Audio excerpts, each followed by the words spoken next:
ನಮಸ್ಕಾರ ವೀಕ್ಷಕರೇ, ಹೊಸ ವರ್ಷ ಇನ್ನೇನು ಬರಲಿದೆ.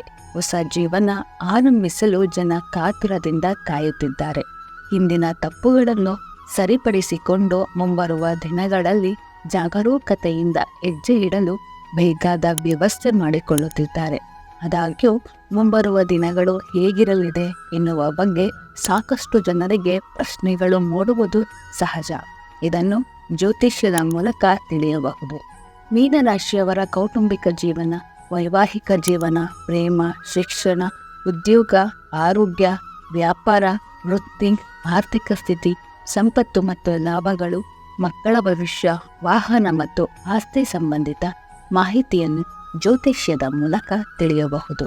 ಈ ಬಗ್ಗೆ ಮಾಹಿತಿ ಇಲ್ಲಿದೆ. ಹೊಸ ವರ್ಷ ಮೀನರಾಶಿಯವರಿಗೆ ಉತ್ತಮ ಭವಿಷ್ಯವನ್ನು ತರಲಿದೆ.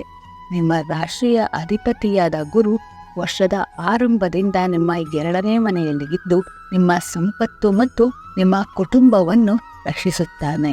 ನಿಮ್ಮ ಮಾತಿನಲ್ಲಿ ಮಾಧುರ್ಯ ಹೆಚ್ಚುತ್ತದೆ. ಅದು ನಿಮ್ಮ ಸಂಬಂಧಗಳನ್ನು ಬಲಪಡಿಸುತ್ತದೆ. ಸಂಪತ್ತನ್ನು ಸಂಗ್ರಹಿಸುವಲ್ಲಿ ನೀವು ಯಶಸ್ಸನ್ನು ಪಡೆಯುತ್ತೀರಿ.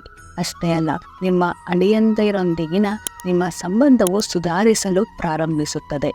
ಮೇ 1ರಂದು ಗುರು 3ನೇ ಮನೆಗೆ ಹೋಗುತ್ತಾನೆ. ಇದು ನಿಮ್ಮ ವ್ಯಾಪಾರವನ್ನು ಹೆಚ್ಚಿಸುತ್ತದೆ. ವೈವಾಹಿಕ ಸಂಬಂಧಗಳಲ್ಲಿ ಸುಧಾರಣೆಯ ಸಾಧ್ಯತೆ ಇರುತ್ತದೆ. ಈ ವರ್ಷ ವಿದೇಶಕ್ಕೆ ಪ್ರಯಾಣಿಸುವ ಬಲವಾದ ಅವಕಾಶಗಳಿವೆ. ಅದಕ್ಕಾಗಿ ಸಂಪೂರ್ಣ ಸಿದ್ಧತೆಗಳನ್ನು ಇರಿಸಿಕೊಳ್ಳಿ. ಮೀನರಾಶಿಯ ಮೊದಲ ಮನೆಯಲ್ಲಿ ರಾಹು ಮತ್ತು 7ನೇ ಮನೆಯಲ್ಲಿ ಕೇತುಗಳ ಸಂಕ್ರಮಣದಿಂದಾಗಿ ವೈವಾಹಿಕ ಜೀವನದಲ್ಲಿ ಏರಿಳಿತಗಳು ಕಂಡುಬರುತ್ತವೆ. ಕುಟುಂಬ ಜೀವನ. ಮೀನರಾಶಿ ಭವಿಷ್ಯ 2024ರ ಪ್ರಕಾರ ಮೇ 1ರಂದು ರಾಹು ಮೀನರಾಶಿಯ ಮೊದಲ ಮನೆಯಲ್ಲಿ ಗುರುವಿನ ಜೊತೆಗೆ ಇರುವುದರಿಂದ ಸ್ನೇಹಿತರೊಂದಿಗೆ ಉತ್ತಮವಾಗಿ ವರ್ತಿಸಿ ಮತ್ತು ಯೋಚಿಸದ ನಿರ್ಧಾರಗಳನ್ನು ತೆಗೆದುಕೊಳ್ಳುವುದನ್ನು ತಪ್ಪಿಸಿ. ಪ್ರೀತಿಯ ಸಂಬಂಧಗಳಿಗೆ ವರ್ಷದ ಆರಂಭವು ಅನುಕೂಲಕರವಾಗಿರುತ್ತದೆ. ಮಂಗಳ ಗ್ರಹ 5ನೇ ಮನೆಯಲ್ಲಿದ್ದಾಗ ಸಣ್ಣ ಸಮಸ್ಯೆಗಳು ಉಂಟಾಗಬಹುದು. ವರ್ಷದ ಮಧ್ಯದಲ್ಲಿ ಸೂರ್ಯ ಮತ್ತು ಮಂಗಳನ ಪ್ರಭಾವವು ಸಂಬಂಧಗಳಲ್ಲಿ ಮನಸ್ತಾಪಗಳನ್ನು ಹೆಚ್ಚಿಸುವ ಸಂದರ್ಭಗಳು ಇದ್ದು ಸ್ವಲ್ಪ ಎಚ್ಚರಿಕೆ ವಹಿಸಬೇಕು. ಕೌಟುಂಬಿಕ ಜೀವನದಲ್ಲಿ ಕೆಲವು ಸವಾಲುಗಳು ಎದುರಾಗಲಿವೆ, ಆದ್ದರಿಂದ ನೀವು ಜಾಗರೂಕರಾಗಿರಬೇಕು. ಆರ್ಥಿಕ ಜೀವನ. ನಿಮ್ಮ ಅದೃಷ್ಟ ಹೆಚ್ಚಾಗುತ್ತದೆ. ನೀವು ಧಾರ್ಮಿಕ ವಿಷಯಗಳಲ್ಲಿ ಆಸಕ್ತಿ ಹೊಂದಿರುತ್ತೀರಿ. ವರ್ಷವಿಡೀ ಶನಿ ಮಹಾರಾಜರು 12ನೇ ಮನೆಯಲ್ಲಿ ಉಳಿದಿರುವ ಕಾರಣ ನಿಮ್ಮ ಖರ್ಚುಗಳ ಬಗ್ಗೆ ನೀವು ಗಮನ ಹರಿಸಬೇಕು. ಏಕೆಂದರೆ ವರ್ಷವಿಡೀ ಕೆಲವು ಖರ್ಚುಗಳು ಅಥವಾ ವೆಚ್ಚಗಳು ಹೆಚ್ಚಾಗಬಹುದು. ವೃತ್ತಿ ಜೀವನ. ವೃತ್ತಿ ಜೀವನದಲ್ಲಿ ಈ ವರ್ಷ ಅನುಕೂಲಕರ ಫಲಿತಾಂಶಗಳನ್ನು ನೀಡುತ್ತದೆ.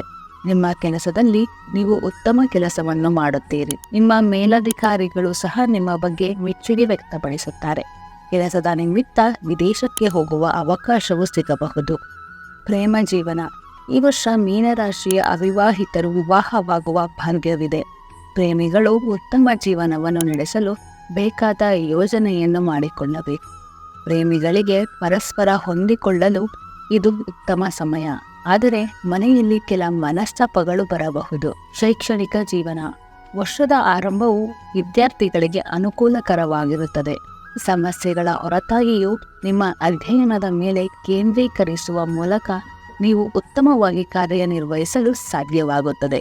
ವಿದೇಶದಲ್ಲಿ ವಿದ್ಯಾಭ್ಯಾಸ ಮಾಡಲು ಅವಕಾಶಗಳು ಸಿಗಬಹುದು. ಇದಕ್ಕಾಗಿ ಶ್ರಮದ ಅವಶ್ಯಕತೆ ಇರುತ್ತದೆ.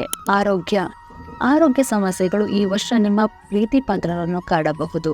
ವರ್ಷದ ಮಧ್ಯಭಾಗವು ಅನುಕೂಲಕರವಾಗಿರುತ್ತದೆ. ಆರೋಗ್ಯದ ವಿಷಯದಲ್ಲಿ ನೀವು ಏರಿಳಿತವನ್ನು ಎದುರಿಸಬೇಕಾಗಬಹುದು.